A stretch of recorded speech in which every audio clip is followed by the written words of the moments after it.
കേരളത്തിലെ വാസ്തുവിദ്യയുടെ തലസ്ഥാനമായി പത്തനംതിട്ട ആറന്മുളയെ മാറ്റുകയാണ് സർക്കാരിന്റെ ലക്ഷ്യമെന്ന് സാംസ്കാരിക വകുപ്പ് മന്ത്രി സജി ചെറിയാൻ. വാസ്തുവിദ്യ ഗുരുകുലാങ്കണത്തിലെ ഗ്രാമീണ കലാകേന്ദ്രത്തിന്റെ പൊതുസൗകര്യ വിപണന കേന്ദ്രം ഉദ്ഘാടനം ചെയ്യുകയായിരുന്നു അദ്ദേഹം. പാരമ്പര്യ കരകൗശല ഉൽപ്പന്നങ്ങളുടെയും കലാരൂപങ്ങളുടെയും വീണ്ടെടുപ്പിനായി സാംസ്കാരിക വകുപ്പ് നടപ്പാക്കി വരുന്ന ഗ്രാമീണ കലാകേന്ദ്രം പദ്ധതിയുടെ കീഴിൽ 41 സംഘങ്ങൾ സംസ്ഥാനത്തുണ്ടെന്ന് മന്ത്രി സജി ചെറിയാൻ. ഇതിൽ 600-ൽ അധികം കലാകാരന്മാർ പങ്കാളികളാണ്.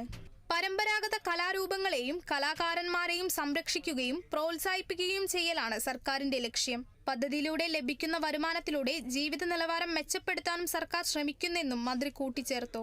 കേരളത്തിലെ ഏറ്റവും വലിയ വാസ്തുശില്പ കൺസ്ട്രക്ഷൻ കമ്പനി ആയിട്ട് ഈ വാസ്തുവിദ്യാ ഗുരുകുലത്തെ മാറ്റുക എന്നതാണ് ഗവൺമെന്റ് ലക്ഷ്യമിടുന്നത്.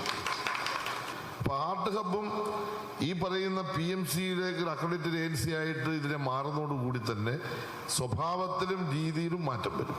അങ്ങനെ എല്ലാം കൊണ്ടും നല്ല തരത്തിലുള്ള ഒരു മാറ്റം ഈ ഗവൺമെന്റ് കീഴിൽ നമ്മുടെ സാംസ്കാരിക രംഗത്ത് വന്നിരിക്കുന്നു. അതിന്റെ ഭാഗമായി വാസ്തുവിദ്യാ ഗുരുകുലത്തിലും നല്ല മാറ്റം പ്രതീക്ഷിക്കുന്നു.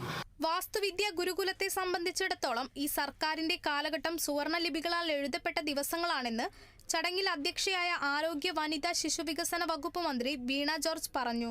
വാസ്തുവിദ്യാ ഗുരുകുലത്തിന്റെ ചരിത്രത്തിൽ അക്ഷരാർത്ഥത്തിൽ, അതിശയോക്തിപരമായിട്ടല്ല, അക്ഷരാർത്ഥത്തിൽ സുവർണ ലിപികളിൽ എഴുതപ്പെടുന്ന ദിവസങ്ങളായിരിക്കും. ഈ വാസ്തുവിദ്യാ ഗുരുകുലത്തിന്റെ പുതിയ കാലഘട്ടത്തിൽ എങ്ങനെ അനിവാര്യമാക്കാമെന്നുള്ളതിൽ വളരെ വളരെ മഹനീയമായ നിലയിൽ, അതായത് സർക്കാരിനെ സംബന്ധിച്ചിടത്തോളം ഇപ്പം ഇവിടെ റൂറൽ ആർട്ട് ഹബ് എന്നുള്ള നിലയിൽ വാസ്തുവിദ്യാ ഗുരുകുലം ഔദ്യോഗികമായി അംഗീകരിക്കപ്പെട്ടു.